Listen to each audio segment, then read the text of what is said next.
Geldi yine doğulgan günüm, qutluklayman emma anamni.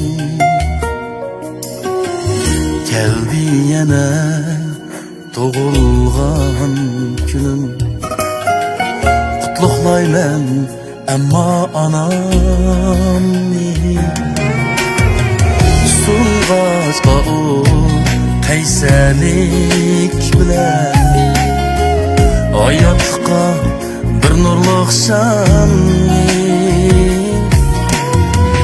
Sunğaçqa o qaysarlik bilan en qimmatlik sovg'isi meni.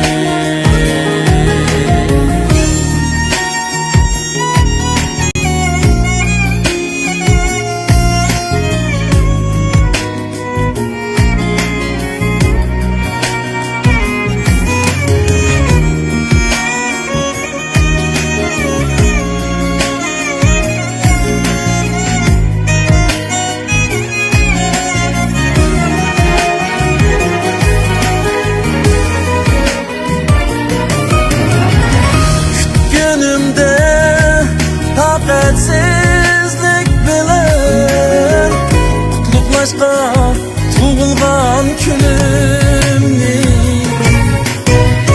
Mushu kunda amallik tilab himimni yeb janu jon ana.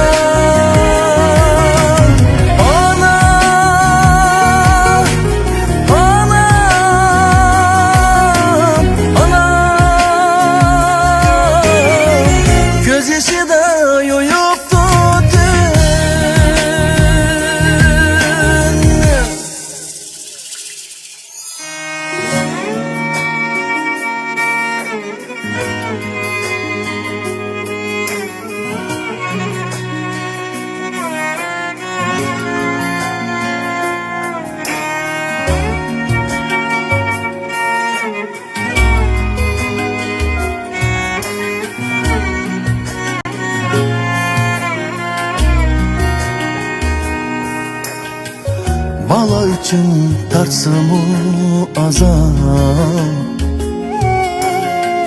yayraydiken anılık yürek. Azap çeken anımız şu gün, unutmaydı bunun için. Mihrim bilen eytimen anam, bu günümde sizge mübarek. Mehrim bilen eytimen anam, bu günümde sizge mübarek. Bu günümde sizge mübarek.